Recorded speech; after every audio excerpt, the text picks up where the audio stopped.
This is the Editor's Half Hour. Step into the life of an editor for 30 minutes as we discuss the craft of editing, industry trends, and editorial resources. Your host is co-founder and CEO of Peak Publishing Inc., Nadia Jaja Pupa. She is experienced in all facets of the publishing industry, from editing to design, and works with corporate clients and self-published authors. Nadia and her guests are about to share powerful insights and stories on what it takes to be an editor. And this is your host, Nadia Jaja Pupa. Welcome, listeners, to the universally acknowledged truth about romance. I am so excited to talk about this topic. It's been on my mind since last year. I wanted to have an episode devoted to romance.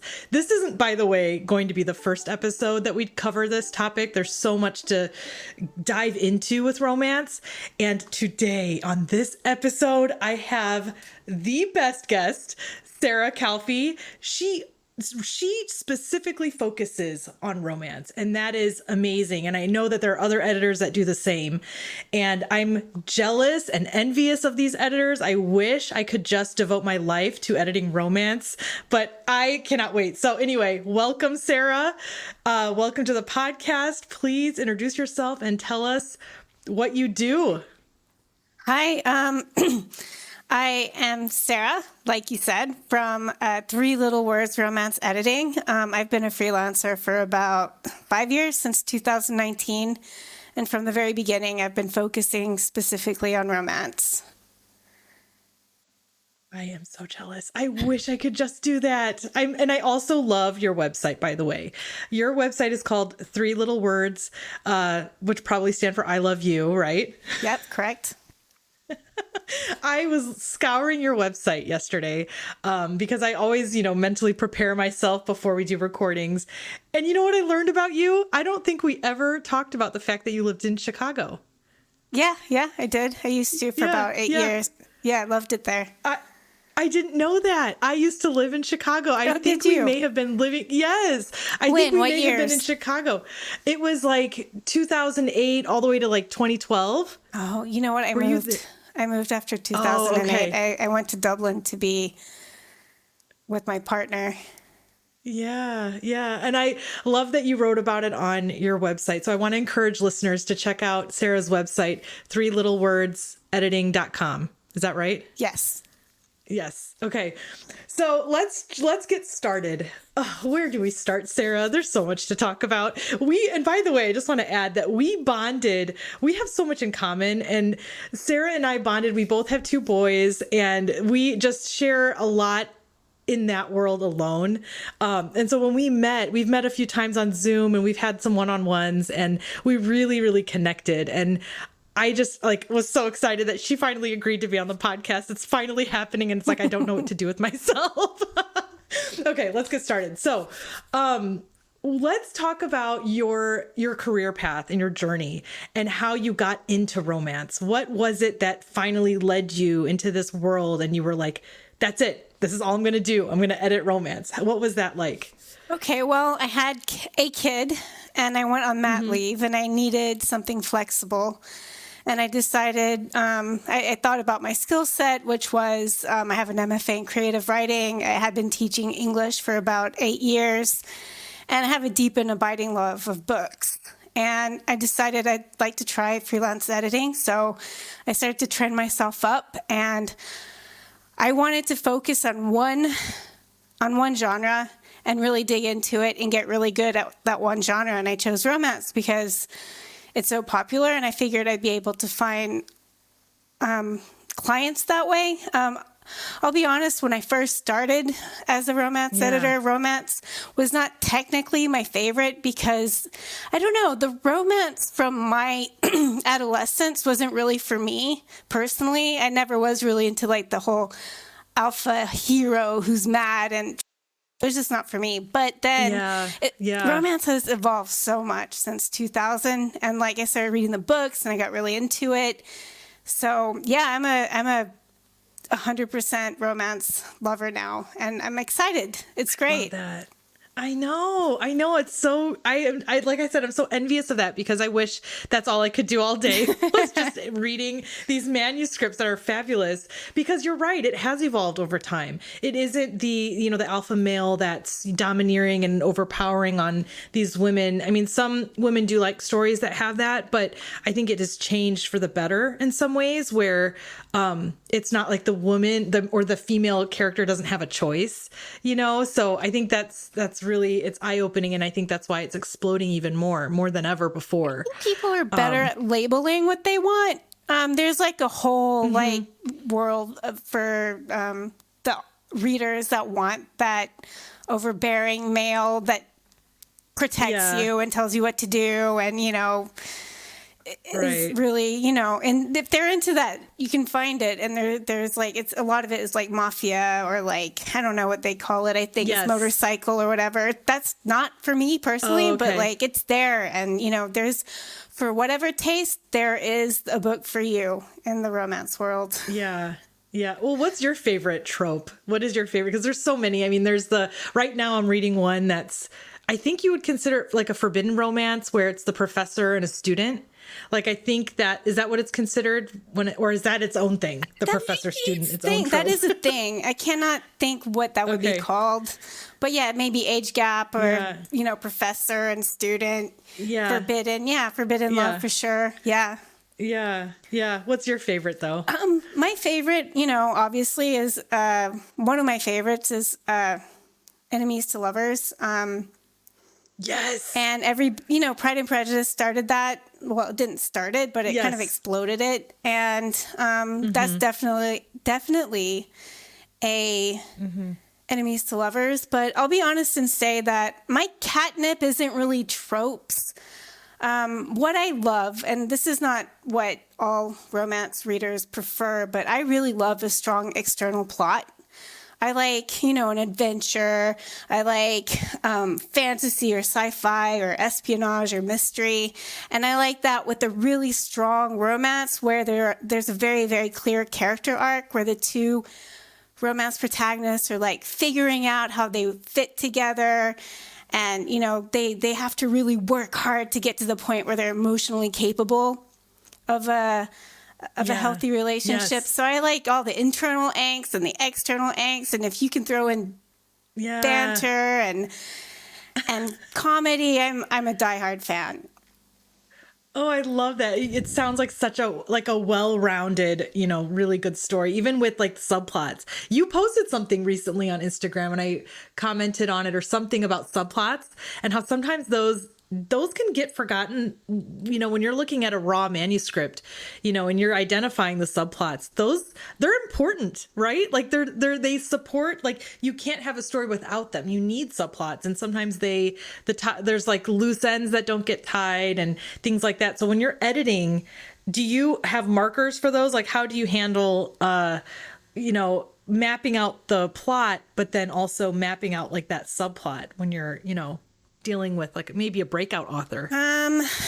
Well, it depends on what I'm doing. Like if it's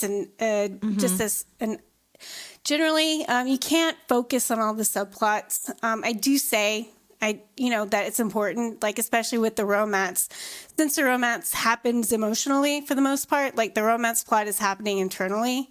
So you need to use the subplots to kind of trigger certain events so that the romance protagonists are having emotions based on the external event that occurred, but how that impacts their relationship. So the subplots are important for that kind of a thing. But like I break down like my books with the romance plot, and then there are the two external plots, which I will label, like if I was doing an editorial report for Jane Austen and she gave me Pride and Prejudice, I would call there would be the romance plot, the Elizabeth plot, and the Darcy plot. And the Elizabeth plot and the Darcy plot is like their external plot, what they're after in the, in the world and what's preventing them from getting it and all the little things along the way. So that kind of simplifies it. I used to try to do like plot A, plot B, plot C. That just got so confusing. Yes, see, that's what I was thinking about. Okay. So this is now, let's get into this, because this is what I think the listeners are dying to hear, the copy editors are dying to hear. Tell us more about that, how you work. I mean, do you if a client had a manuscript and they approached you and you're starting the work, do you require them to send you like a character list, or do you develop that for them? Do you structure the outline, or do they send you an outline? I mean, I want to know how you work. I want to know all the details and the in the weeds, it's aspect of this. It's really evolved. I used to write like, okay. I know some editors will ask an author to do that. And maybe I would have in the past. I wouldn't bother now. Basically, it's a big evolution. I used to have like these really intricate like documents about how to separate everything out. And then I realized that the biggest lesson I took from that is that a story is so layered in together. You can't really separate it. Like if you start trying to separate things out, it's like, where does it belong? Where do I put it? Then you end up with the document next, like a notes that is like 50 pages long, and the book is only like, I don't know, 50,000 words. So your document is nearly as long as I mean, that's why I did it. A lot of, I'm kind of a bonkers editor, like I do too much. I just do too much usually. I love it. So what I've learned to do is use the actual manuscript as kind of like so I have my own notes, but I use the manuscript to kind of hold everything together. So like if I'm doing an editorial report, I read the manuscript and then I label inside with my own notes, like usually in a friendly blue font. I have like scene A, scene B, scene C. And then on top of that, I have the three main plots. I have like the romance plot, the Elizabeth plot, and the Darcy plot. And then I have recommendations. So as I read through, I, create a little one-line summary of what scene A is about, one-line summary about what scene B, then scene C, or whatever. And then, I talk about what's working or not working in the romance, the Elizabeth or the Darcy plot, what's missing. I put in a few recommendations and I move forward from there. Sometimes I leave a few notes. I love that. Yeah. So do you, I want to make sure that we're very clear too, because sometimes you go outside of just that copy editing level where you're providing ideas. This is not a right? copy edit. This would be a developmental edit. Okay. So the copy edit is like, the grammar and punctuation. Like I don't even touch that. This is story level. Yeah. Story level. You're providing your clients with ideas too, like maybe how to improve the romance plot. Yeah. So that's where I kind of take a hard left that I don't think other editors do, because I know, I love that you do this though. Go ahead. Sorry, I'm just kidding. So when I was first starting out, and I'm a little embarrassed to admit this, but like, when you're on your own doing independent editing, you're just kind of feeling things out. So I started off doing like these really long editorial reports, like, up to 70 pages. I mean, just, yes. Really? To put this in context, like what the standard long developmental report, editorial report is like maximum 10 pages. So mine were, mine were kind of like how to write a romance novel, which would then go into, what's going wrong with your book. And sometimes I would, look at too many aspects of it. And then I would do like, this is how you fix it. And then I would basically do an outline using the romance plot, kind of showing like possibilities for fixing it. And as I was doing this, I just kept going and I was like, oh no, what am I doing? And I would talk to other editors at conferences and they were like, yeah, that's a little long. So I got it down to like 35 pages and I was really proud of myself. And people were like, yeah, we only normally do 10. So I was like, okay, I need to think about what I'm doing. So then I just was like, okay, well, I'll see if people want this, because I also realized that my hourly rate was very low because I was putting in too much effort, too much time. So I thought, well, I like the outline. I enjoy doing it. So I raised my prices, and I said, I actually was inspired by Nadia. She's like, you should call it the Elite Dev Edit, or the word elite should be in there. I'm like, ooh, yes, that sounds lovely. So I changed it, and then I kind of outlined exactly what I do for that outline. Because I even had a chat with one of my authors, and she was like, I don't love the outline. So I was thinking, you know what? I should definitely tell people what I'm up to. And then, if they don't want it, then I'll know they don't want it. And I can just give them 10 to 15 pages because I'm Sarah and I'm ridiculous. I do too much instead of 7 or 10. But you're so passionate about it. That's the thing. You care. You genuinely care. There's some authors or some editors who are like, you should cover no more than 3 topics in your editorial report. Okay. And you know what? I do. Okay. I just really get in depth. Yes. It's so great. It's so great.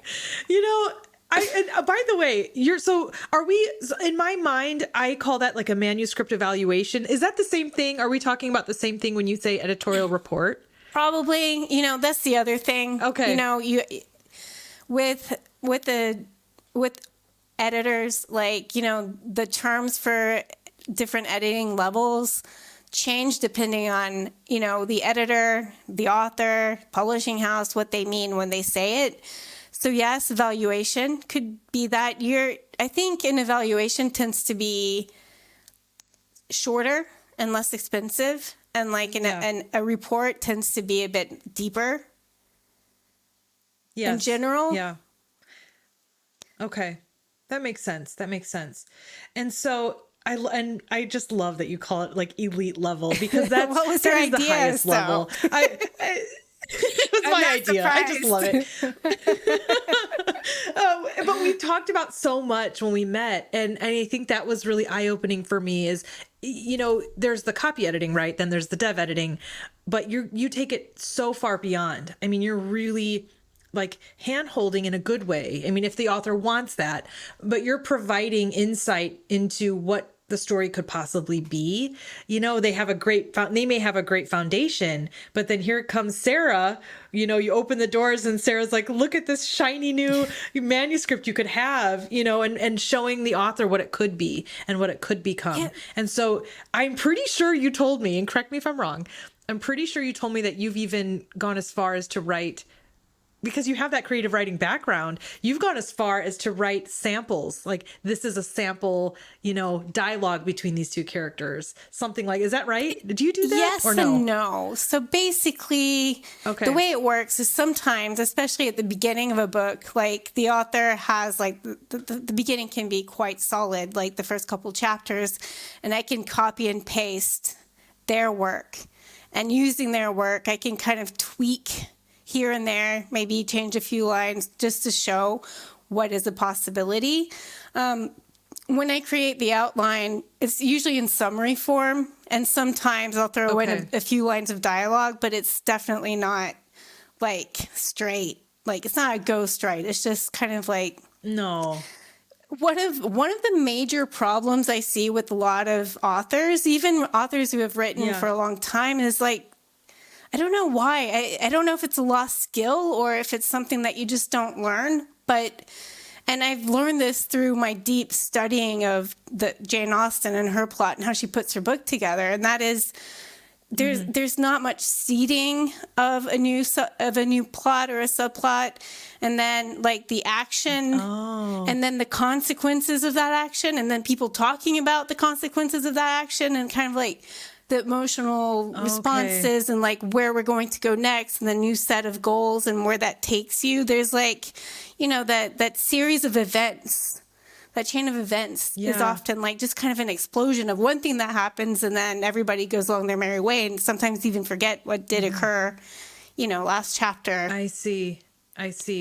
So you like seeing, and it's true, that smooth progression of events where it's a well-rounded experience versus just explosions of things. Yeah, and like and leading there's more discussions somewhere. surrounding it. Leading somewhere. And that's the other thing. That makes sense. I'm going to bring Jane Austen back in because this is where I've Yes, learned and I so want you much to. about craft. Is that Yes. Jane Austen was she has two main points. There's also one in the beginning, but she has the midpoint, that horrible, if anybody's seen Jane Austen, the book, the Pride and Prejudice, the book, or the movies, there's that horrible marriage proposal from Darcy Yes. to Elizabeth. And it is just such a pleasure to watch because it's been so carefully crafted to get to that point. And that's a peak, an emotional peak. And all this stuff happens after it because of that peak and all the fallout that occurred. And then you move on to the next thing where it's the other big thing that occurs, which is when Lydia runs off, or Elizabeth finds out that Lydia runs off with Wickham. And then, but it's amazing. And it brings all these things together. And the subplot, there are subplots that can happen off page. So, while Elizabeth and Darcy are getting to know each other, Lydia's running off with Wickham. And then she finds out about it at the most critical moment where she's like, oh my God, I'm falling in love. And he's probably coming in to propose. And then she gets the letter and she's like, I'm ruined. Oh no. I love Pride and Prejudice. Of all of Jane Austen's novels, that is my ultimate. I think it's a hard, top novel in the Austen library of books. And then the second would be probably Sense and Sensibility. But okay, let's talk about Jane Austen. You brought her up at the very beginning of the conversation. Let's circle back because you've got a ton of Jane Austen inspired things on your website. You also educate not authors, but also other editors on this topic. So talk to us about the fabulous P&P, Pride and Prejudice stuff that you've got going on. Okay, well, it's kind of a little journey that started when I was first studying romance.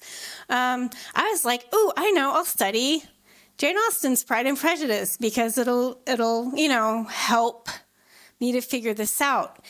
And then I was just at first I was a bit confused. Okay, so basically, Jane Austen's romance plot for Pride and Prejudice is really advanced, really advanced. And if you follow the Darcy romance, his journey through the romance plot, it's a lot clearer than if you look at Elizabeth's. But then the deeper I looked, the more I saw. And then I'm looking at this plot and all these subplots and how everything is weaving in together. And I'm getting more and more excited because I'm feeling like I'm walking through the Sistine Chapel here because this plot is amazing. And I'm I see all the intent behind all the things she was doing. And my mind is completely blown. So I'm I have to turn this into a book. People need to see what Jane Austen has done. And it's the stuff she does, the writing strategies she uses are completely applicable to a modern day novel. I've started based on my research. So I'm writing a book called How to Pride and Prejudice. I've been working on it for a little while. I think I'm going to complete it this year in 2024.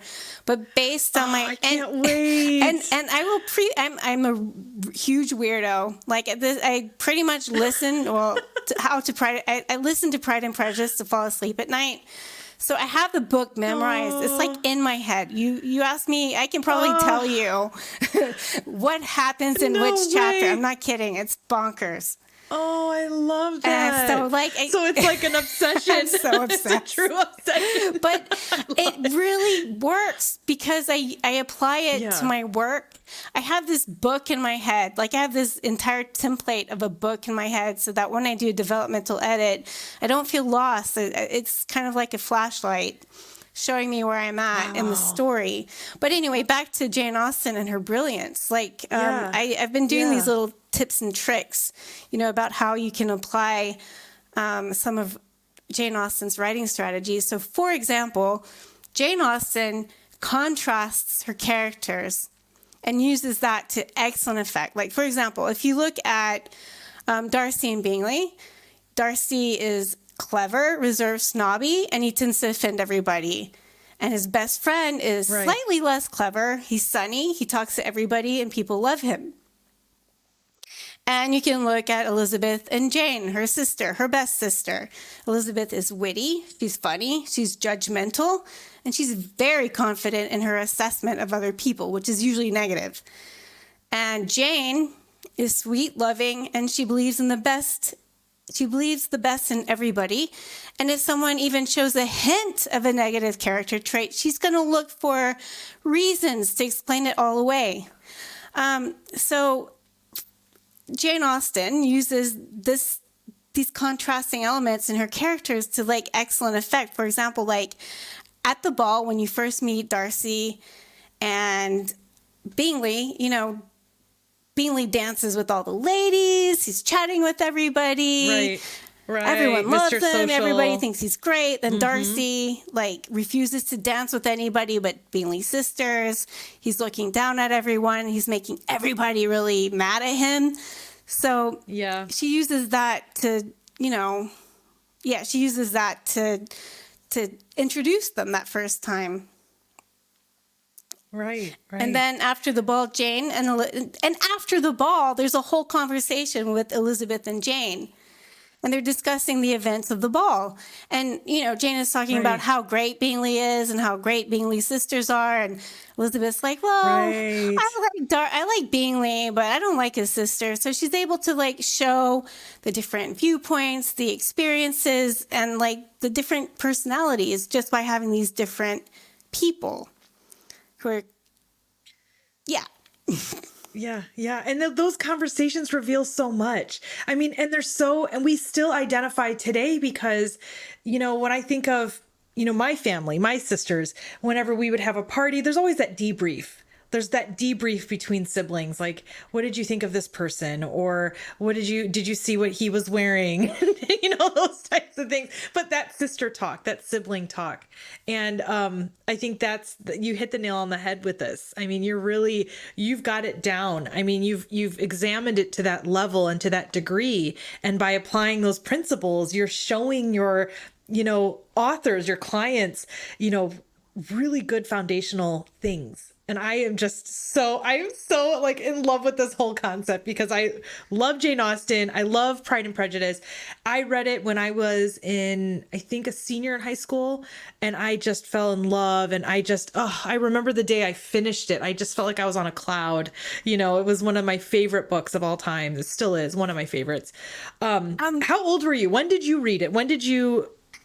How did it change your life? Well, you know what? Honestly, when I first read it, I actually thought it was a little bit dense and hard to understand. And I was just like, oh yeah, this is okay. And then I watched the 1995 version of Pride and Prejudice with Colin Firth. And then I was like, oh yeah, this is so good. And I'm watching Clueless and I'm watching all these shows and, Bridget Jones's Diary. That's a parody of Pride and Prejudice. Oh yeah. And, I was just like, I got to give her another chance. And I read it and I was like, this is really good. And I have a tip. If you are interested in Jane Austen, but you're having a hard time reading her books, listening to it verbally, on an audiobook, it translates so well to audio. In fact, I believe Jane Austen used to read her books to her family. So it's designed basically to be read out loud. It's perfect. It's so much easier to understand because the sentences are really, really long and you're not used to that. But if it's just audio, it feels it's so natural and it's easy to understand and it's just fabulous. I love that. There's so much genius behind Jane Austen's novels. And now you're inspiring me to listen to the audio of Pride and Prejudice. I've never done that. Oh, you should. And I've watched it's worth it. It is. You're totally inspiring me because in the movies, they can't fully capture everything that happens in the books. There are so many more instances with Darcy than there are, in the movies. The movie versions never, unless you watch the BBC version. I think that actually did capture almost everyone. But okay, so you touched on a little topic that I wanted to circle back on, and I don't know if we have enough time, but I really love how you mentioned connecting with other editors and in your editorial community and how it inspired you to change how you do things with your business, and it changes how you maybe approach the clients. Like you said, somebody said, "Oh, Sarah, 60 pages." You don't know those things until you talk to other editors, and they're like, "Actually, you're doing a little too much." So I want to hear a little bit more about that and who you connect with, and kind of the importance of doing that, and how it changes things. I think going to conferences is really, really powerful, especially if you can manage to get there in person. It might be good to do it online. I'm not sure. I've kind of avoided doing that because I prefer to get away from my computer when I'm not working. But yeah, all the friends I've made in the editorial world have mainly been, I'm a professional member of the CIEP, that's the Chartered Institute for something and something. I'm sorry, I can't remember.